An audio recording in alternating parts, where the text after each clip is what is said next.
அனைவருக்கும் வணக்கம். வாங்க மதிய சாப்பாடு சமைக்கலாம். என்ன சமையல்னா மதியத்துக்கு நான் வந்து பீகூன் செய்ய போகிறேன். Rice noodles. இப்போ ரைஸ் நூடுல்ஸ் சமைக்கிறதுக்காக நூடுல்ஸ், அப்புறம் பழமிளகாய், 3 முட்டை, ஃபிஷ் பால்.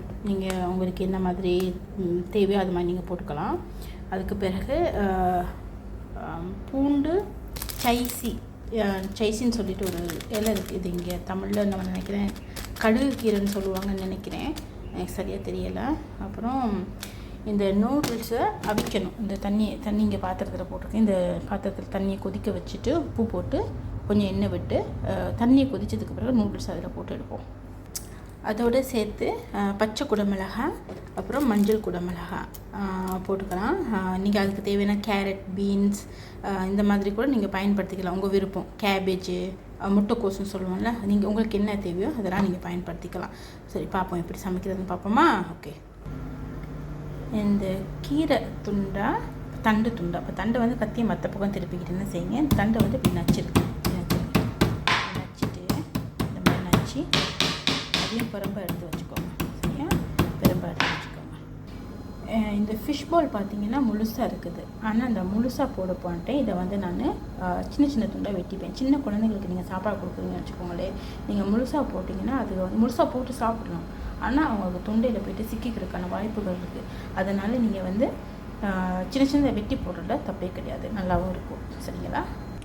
ஓகே, 3 முட்டை எடுத்துகிட்டேன். இந்த 3 முட்டைக்கு தேவையான அளவுக்கு நம்ம உப்பு போட்டுக்கலாம். கொஞ்சம் உப்பு நீங்கள் எவ்வளோ குறைவாக சேர்த்துக்கிறீங்களோ அவ்வளோ குறைவாக சேர்த்துக்கலாம். அது ரொம்ப கொஞ்சமாக உப்பு, அதோட கொஞ்சம் பிளாக் பெப்பர், ஸோ கருப்பு மிளகு சேர்த்துக்கிட்டோம். ஓகே, இப்போ இதை நல்லா மிக்ஸ் பண்ணிவிட்டு பொரித்து துண்டு எடுத்து வச்சுப்போம்.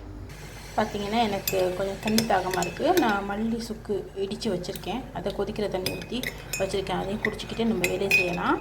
அப்போ அதை குடிக்கிற நேரத்துலேயே நம்ம வந்து இந்த நூடுல்ஸ் உடச்சி வச்சுட்டோம். நம்ம இதை ஃபுல்லாக எடுக்க போகிறது கிடையாது, இதில் பாதி தான் எடுக்க போகிறோம்.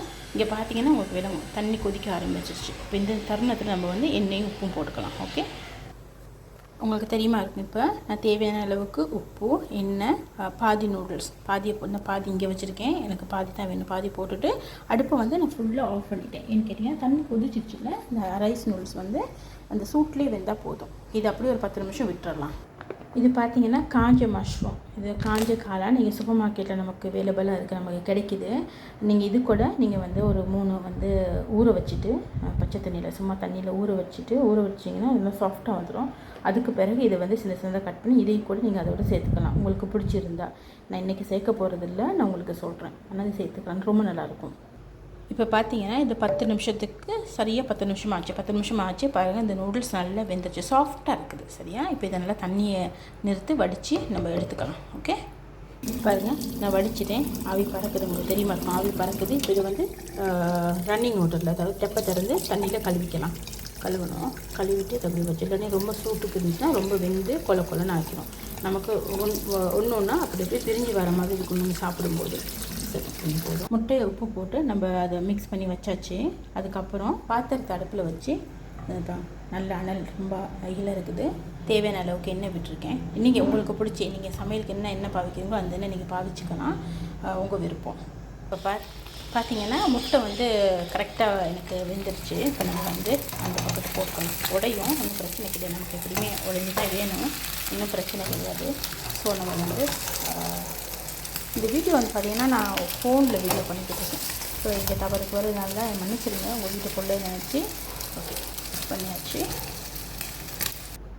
முட்டையை பொரித்து நமக்கு தேவையான அளவுக்கு நீட்டமாக வெட்டி எடுத்துட்டோம். இப்போ இந்த வெட்டி எடுத்துகிட்டு இந்த நூடுல்ஸ் பார்த்திங்கன்னு சொன்னிங்கன்னா ரொம்ப நீளமாக இருக்கும். இந்த நூடுல்ஸ் ரொம்ப நீளமாக இருக்கும், நம்ம சாப்பிடும்போது ரொம்ப கடினமாக இருக்கும். இப்படி ரொம்ப நீளமாக இருக்கும்.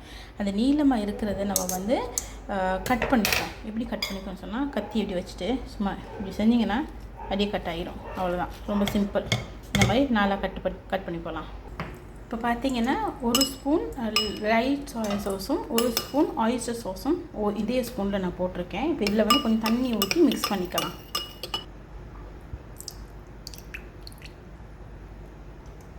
கொஞ்சமாக தண்ணி விட்டு மிக்ஸ் பண்ணியாச்சு.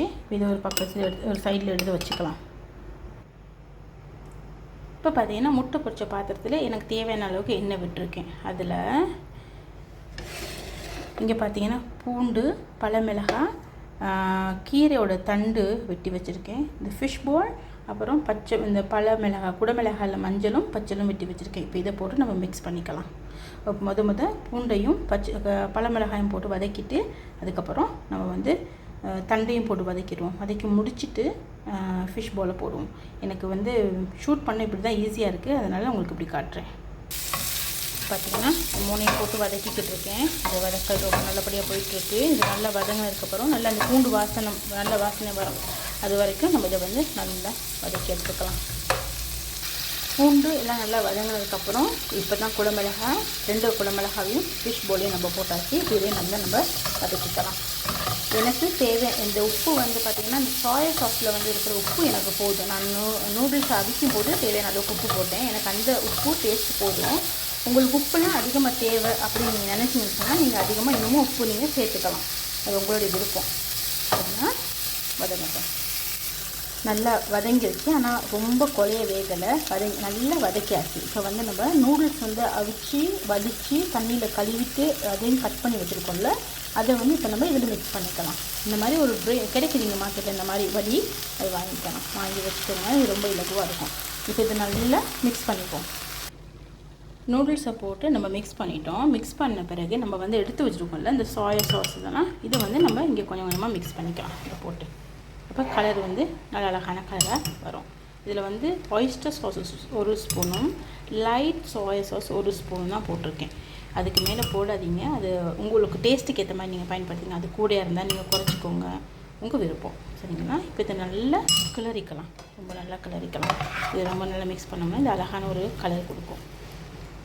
இப்போ இது வந்து நல்லா மிக்ஸ் பண்ணிட்டோம் சோயா சாஸோட. இப்போ நம்ம கீரை எடுத்து வச்சோம்ல, அந்த கீரையை வந்து நம்ம இதோட சேர்த்துக்கலாம். இந்த கீரை வந்து ரொம்ப வேக தேவையில்லை. இந்த கீரையை நல்லாவும் ஃபுல்லாக நம்ம ஆட் பண்ணிக்கலாம்.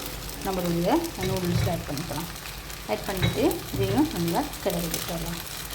கீரை போட்டு கீரை நல்லா வதங்கிடுச்சு. இப்போ கீரையும் வந்துச்சு. இப்போ நம்ம வந்து அடுப்பு ஆஃப் பண்ணுற ஸ்டேஜில் இருக்கோம். இப்போ வந்து பார்த்திங்கன்னா முட்டை பொறிச்சு வச்சோம்ல, அந்த முட்டையை வந்து நம்ம தம்மில் எடுத்துகிட்டு அதையும் நமக்கு மேலே போட்டுக்கலாம். ஸோ இதையும் போட்டுட்டு சர்வ் பண்ணலாம். சர்வ் பண்ணி சாப்பிட்லாம். இதில் வந்து நீங்கள் கலந்து நீங்கள் மிக்ஸ் பண்ணிக்கலாம். என்னென்னா ப்ரான்ஸு இறால் சேர்த்துக்கலாம், சிக்கன் சேர்த்துக்கலாம். உங்கள் விருப்பம். நீங்கள் என்னென்ன எனக்கு என்ன இருக்கோ நீங்கள் நான் அதை சேர்த்துக்கிட்டேன். கேபேஜ் நிறைய மரக்கறி கூட நீங்கள் சேர்த்து சாப்பிட்லாம். சில வெஜிடேரியனை கூட செஞ்சு சாப்பிட்லாம். ட்ரை பண்ணிவிட்டு எப்படி இருக்குன்னு சொல்லுங்கள். நன்றி, வணக்கம்.